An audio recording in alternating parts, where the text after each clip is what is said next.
آگے انہوں نے کیا کہا؟ آگے کہتے ہیں کہ صحابہ کرام، فقہائے اعظام اور سلف صالحین پر تان و تشنیع کرتے ہیں۔ اب یہ تان و تشنیع کا الزام کس پہ لگایا؟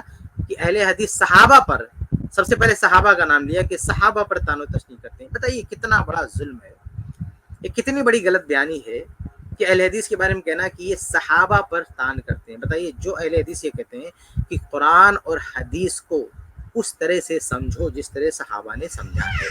پوری دنیا کے تمام مسالک میں صرف مسلک اہل حدیث، صرف مذہب اہل حدیث ہیں جو صحابہ کرام کے فہم کو، ان کی فقہ کو اتنی اہمیت دیتے ہیں کہ جیسا انہوں نے سمجھا ہے ہم اس سے باہر نہیں آتے۔ حتیٰ کہ اگر چاروں مسلک والے کسی پر متفق ہو گئے کسی مسئلے پر، لیکن صحابہ سے اگر ہم کو مل رہا ہے کہ صحابہ نے ایسا کیا ہے، تو ہم صحابہ کے فہم کو، ان کی فقہ کو ہم اہمیت دیتے ہیں۔ جیسے میں نے کبھی مثال پیش کی تھی کہ اگر کوئی حاملہ ہے، مرضیہ ہے، رمضان میں روزہ چھوڑتی ہے، چاروں مسلک والے کہتے ہیں کہ وہ قضا کرے گی، لیکن صحابہ سے صحیح سند سے کیا ملتا ہے؟ ایک ہی بات ملتی ہے کہ وہ قضا نہیں کریں گے، وہ کفارہ دیں گے۔ ہم صحابہ کرام کے قول کو ترجیح دیتے ہیں۔ ایسے بہت سارے مسائل ہیں۔ طلاق کا مسئلہ ہے، چاروں مذہب والے کہتے ہیں کہ 3 طلاق کسی نے ایک مجلس میں دے دیا، ہو گئی 3 طلاق، ہم نہیں مانتے اس کو۔ تو صحابہ کرام کے بارے میں یہ کہنا کہ یہ لوگ صحابہ کو نہیں، رکعت تراویح کا مسئلہ آگے انہوں نے پیش کیا، صحابہ کرام سے مل رہا 8 رکعت تراویح، ہم نہیں مانتے اس کے برخلاف جو آپ لوگوں نے، جو ان لوگوں نے بنا کے رکھا۔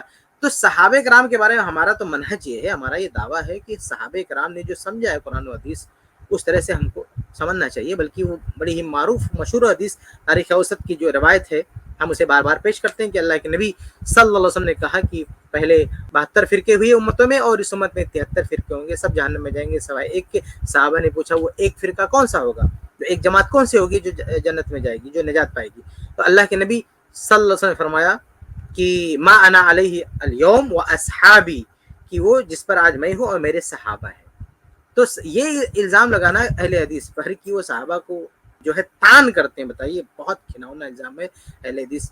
یہ کوئی جو ہے جھوٹا شخص، مکار شخص اس طرح کی بات کر سکتا ہے، کوئی سنجیدہ آدمی اس طرح کے الزام نہیں لگا سکتا معاذ اللہ کی یہ صحابہ کرام رضی اللہ تعالیٰ عنہ پر تان و تشنیع کرتے ہیں۔ اچھا، اسی مناسبت سے ہم اپنے آپ کو سلفی کہتے ہیں، سلفی بھی کہتے ہیں نا اپنے آپ کو۔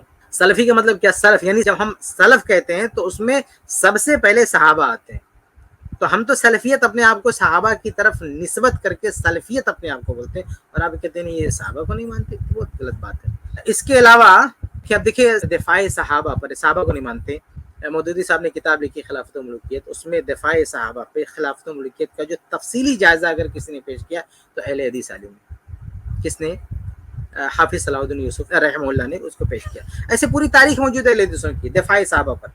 تو صحابہ کرام کی فقہ کو ماننے پر جو ہے، اور صحابہ کرام کے منہج پر چلنے کی دعوت دیتے ہیں اہل حدیث، صحابہ کرام کی فقہ کو لینے کی دعوت دیتے ہیں اہل حدیث، صحابہ کرام کے منہج کو لینے کی دعوت دیتے ہیں اہل حدیث، صحابہ کرام کی سیرت کو بیان کرتے ہیں اہل حدیث، اور صحابہ کرام پر کوئی انگلی اٹھاتا تو دفاع کرتے ہیں اہل الحدیث۔ تو اس کے باوجود بھی اگر کوئی کہتا ہے کہ یہ صحابہ پر تان کرتے ہیں تو بہت بڑا ظالم شخص ہے جس کی بات کرتا ہے۔ اس کلپ کی فل ویڈیو دیکھنے کے لیے ہمارے چینل پر ضرور آئیں۔ آئی پلس ٹی وی نے ایک نیا یوٹیوب چینل شروع کیا ہے جس کا نام ہے آئی پلس ٹی وی اختلاف کا حل۔ اس چینل پر صرف اختلافی مسائل پر ویڈیوز آئے گی، لیکن دلائل کے ساتھ اور بھائی چارگی کے ساتھ۔ آپ کو میں دعوت دیتا ہوں کہ آپ بھی ہمارے اس چینل کو سبسکرائب کریں، ہماری ویڈیوز کو شیئر کریں، اور نوٹیفیکیشن آئیکن کو آل سلیکٹ کریں تاکہ آپ کو ہماری ویڈیوز کا نوٹیفیکیشن مل سکے۔ جزاک اللہ خیر، والسلام علیکم ورحمۃ اللہ۔